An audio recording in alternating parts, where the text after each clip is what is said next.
So that's then what sparked our ministry, is we tried a lot of things. It didn't work. We saw beliefs changed. But taking a gang member, we saw people getting baptized, and still with their beliefs changing, we didn't see behavior change. And then we discovered a group called Deeper Walk with Life Model. It's Jim Wilder and Marcus Warner. And they have a new approach of neurotheology, which means you take neuroscience and theology and saying, well, what do we learn from neurology and what do we learn from theology, and does the scripture and behavior change align? And they had a key verse that says, people's character is more formed by who you love or who you spend time with than what you believe. And coming back to the gang example, it was like, that's it. We're getting people saved in programs and they're getting baptized.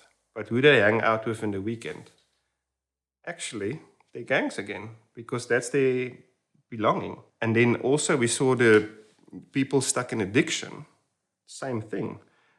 They go on rehabilitation, they get out of rehab. The ones who go back to their drug friends, they're the ones who relapse. The 10% who change is the one who changed friends. And we saw, wow, there's something there. Because something changes when you change your belonging. Because that forms your identity. So to make it practical, I started understanding this and said, well, let me first test it with my own children. So we came together as a family and said, who are we as a family? We are the Sillier family. Who are we? What values do we live by? What is our vision for life? So yes, we're kingdom-minded. Great. We're kingdom-minded and want to make a difference in God's kingdom. But what does it mean? So we took the fruits of the Spirit, to have joy, which means you are glad to be together, to have hope, simple living, to be kind. And we had these values that everybody choose. And we formed our identity around the fruits of the Spirit. And instead of now saying you are naughty, stop doing that, we say, no, you're kind, because that's who we are. And for my 7-year-old, you just forgot who you are. And continue with that story. Whenever you're naughty, stop doing that, because they hear you're naughty, and that forms their identities. No, you belong in this family, and who we are kind. We have joy, we have hope, we're kingdom-minded. You just forgot who you are. That continued, drilled it in.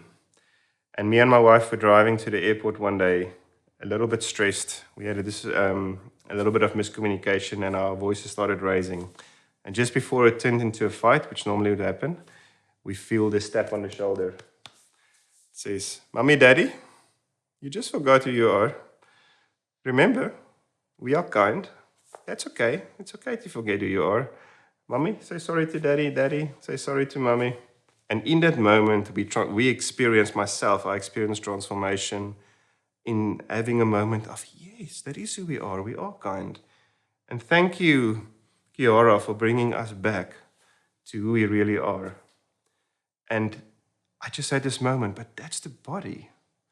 We're living with a value system of our Father, an inheritance to give to the world, to live from not accountability where you have to do these rules. And if you don't do these rules, now you're a sinner. It's like, no, we are sons and daughters of God. And how out of that identity do we continue to pull each other back of, oh, I saw you did this. Let's look at the story of Jesus. Let's look at the Bible. Let's look at this. This is who we are. Let's talk a little bit about that. And having a community of faith who shares a value system that when we step outside of it, we can pull each other back. Again, not because of accountability, but through grace, to saying, you're a son of God. How does a son of God live like? How does a daughter of God live like? Life in abundance. Because we don't need a scarcity mentality, because we're part of the Creator, the Father. And let's enter into that inheritance. And I think even the oldest son and the prodigal son, we have these experiences of being lost like the prodigal son, a sinner, But then you get back to the Father. And it's a great, massive shift from year to year. But then you have the faithful older son who served. But wasn't he lost as well? Because he didn't understand sonship. And then that's how we actually started the journey around our ministry, saying what vehicles can we get to bring young people back into identity and belonging, so that they can start experiencing how you can contribute to society and not consume. Because we're sitting in a Western culture that even in Christianity, we about consumerism or the older son. My story starting with a transactional God, of God, I stepped out in faith, now you need to give me a daughter or a son. Where God is like, no, everything is yours. Everything. And what a joy that you are part of this narrative to bring people back to the original design of restoring relationship with self, with others, with God, and the environment that you're in. So we're sitting in this context where there's so much need. 90% unemployment, people living under the poverty line. It's a village that doesn't even have electricity at the time. Heaven is sort of the city, and hell is this village that is about an hour and a half drive from the city. So it comes back to, okay, you've got these great theories, but what does that mean for hope tangibly? And for a long time, people had handouts and, created actually other dependencies. Because with our grant system or social system, a lot of young people, they don't have hope. So what they do is they just wait for the grants or the social structures to help them. But seeing other people thrive and they stuck in hell, this village that doesn't have any hope going forward. And God took us on a journey of no, every person is fearfully and wonderfully made. Every person have good works prepared for them beforehand. And I'm calling them back to the narrative of that. The redemption story of you have a purpose. I have a plan for your life. Your life has meaning and you do matter. And it was just a moment of, oh God, we create so much dependency. And actually you want to take people to dignity, to walk in the calling of life. So how do we start this journey? And that's where God opened to me as a chess player. One of the biggest chess skills that there is it teaches you problem solving. And I'm like, whoa, actually through play, we can teach young people problem solving. And people have time here, especially the dropouts on the street. And in school, in our village, we don't have a lot of extracurricular activities.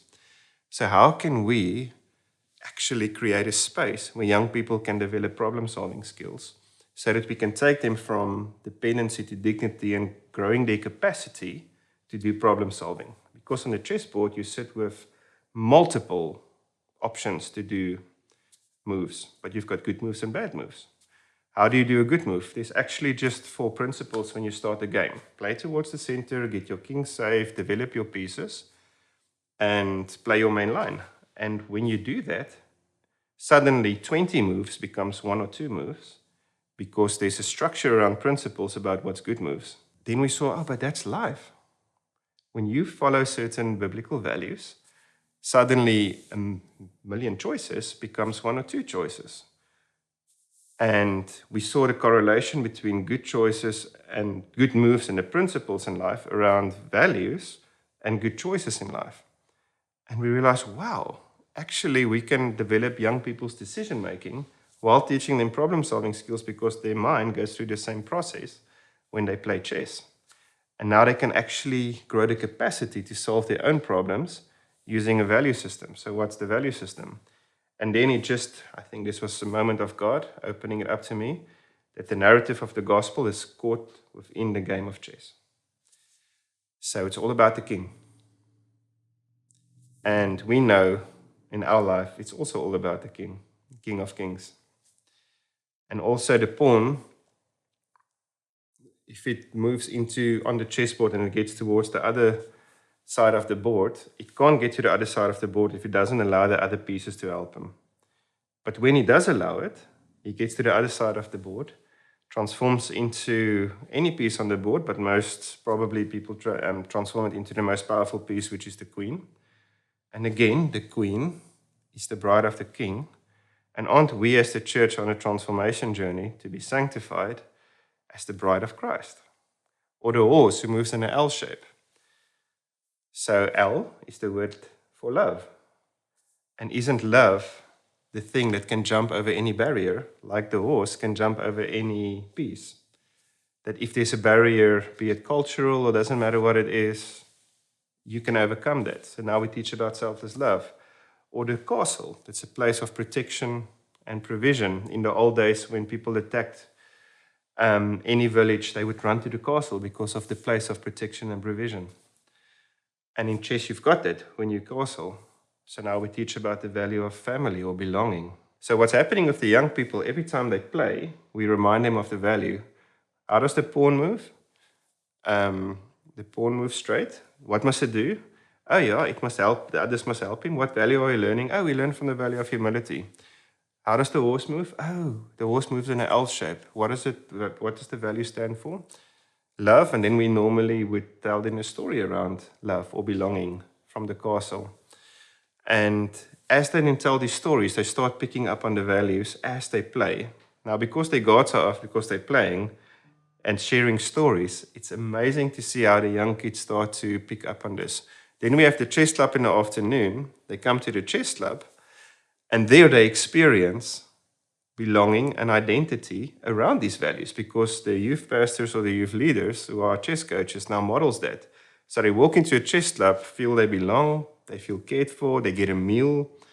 And in the context, a meal is quite a big thing because many of them rely on the meal at the chess club. And then we say, well, on the weekends, we're actually going to dance, or we're going to watch sport together, we're going to play soccer, we're going to do gaming. Join us. Now they join the dancing or the choir, for those who like singing. In the context that young people love dancing, so they would dance together. And then the next day is, hey, we're actually going to perform this dance tomorrow at church, and you just practice for a whole month, come and join. And then they're like, oh, wow, my grandmother or my mother, she hasn't seen me dance. Oh, let me invite her. You open your eyes, they sit in church with their parents, and having that experience in church, but then I perform their dancing, oh, this is the same friends that I have at the chess club and the weekend where I play games and dance and have choir. Actually, this is my friends. This is where I feel I belong, and I feel good here because people care for me. And when they go to their other friends who, have worldly values in the sense of it's all about me, here you must do things for us to receive acceptance or get acceptance. It's a transactional experience. And with us, over time, they experience this relational experience. It just slowly draws them to church life, where they now get pulled into a community and start living life. So what we've seen happening in our village, which is quite an amazing journey of practically how this would play out, is the young people who started coming to our chess club and learning problem-solving skills. We also give them our opportunities to go on tours and play chess tournaments. And it's been amazing to see when things go from transactional to relational. Now it's about the excitement of going on this chess tournament together as a group of young people, and they're going to share this experience. But because the village and the context, they haven't had any exposure to actually city life because it's so far and expensive to go there. And even if you go there, you don't have money to do city things like watch a movie, even drink a milkshake or have a burger. It's just not experiences that young people would ever have. So now what's happened is our young people, number one, they get better at problem solving. That is a form of leadership, because leadership is problem solving. Leaders aren't needed if things go well. Leaders are looked to as saying, stuff isn't going well, what must we do? And someone needs to guide us in this journey. But because these young people are growing their problem-solving skills, they naturally rise as leaders. They get better at math, they get better at science, and they naturally rise up. So we've just seen our young people become the school leaders, and young others look up to them. So already that shifts of, wow, the chess kids in our context are the cool kids because they become leaders. The other thing is they go on these trips and experiences of tours, and they come back with a story. And they're like, wow, I watched the movie. It's as big as this room. Look at the milkshake I drank, and look at the burger I ate. And they take 1,000 pictures in the mall because it's just cool for them to see shop after shop after shop that many of them have never been in a mall. And having a story to come back and share inspires hope with the other young people who it was never possible for them to say, there's a life outside of this village. But even that, they're like, but what's the calling on your life? So suddenly they come back, they share inspiration, they share hope, they see their friends wanting to know more, and they realize, wow, I have something to give here. My story matters. And I can contribute to the school as a leader now. And it doesn't become anymore one day when I'm in the city, my life will matter. My life matters today because I can actually share a story of hope. I can lead my school. I can teach other young people chess. I can help them with their maths homework. And something shifts of consume dependency to, oh, I can contribute, lead, and guide and be part of solutions. And that's a thread that we've seen right throughout our young chess people that now are pulled into community, and now we're raising them up as leaders and having a multiplication effect instead of an addition effect where as a youth pastor, maybe I must disciple everyone and you only have so much capacity. Where now we're raising up young leaders so that whatever their experience are, they are the ones who now go and disciple others and share stories, and people come to them to the point where they live lives worthy of imitation, because young people are like, what are you doing? So now we see their friends wanting to come to the chess club because they also want to engage in these experiences. And we're sitting with the opportunity with a generation that's lost on social media, a polarized world where our leaders or parent leaders are not showing us how to work together. And in the polarized world, what they learn is choose sides and fight. It's all about fighting.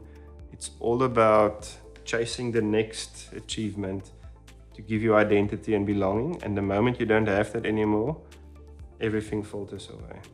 So they're sitting with pressures and anxieties that's unseen in the past because of the social setup. And how easy it is to step in to help the young people break out of the cycle, to help them find a place to say your life matters and stand in a generation gap where most probably many of them, their fathers and mothers, aren't positioned because of what's been imitated to them, unfortunately through a broken world, which is no one's fault. It's just you can't give what you haven't received. And I believe we're sitting with so many mentors out there and an opportunity of stepping in the gap and just to be brave and say, I'm willing to spend time with a young person. They actually crave it. They crave it. With open arms is, can someone tell me my life matters? Can someone tell me who I am? Because I don't know. Can someone show me that I actually belong? And when they do and find that place, their experience of changing, they become the next mentors who then stands in the gap for the others. And now it's multiplication on scale because of one person being brave enough to say to a young person, your life matters.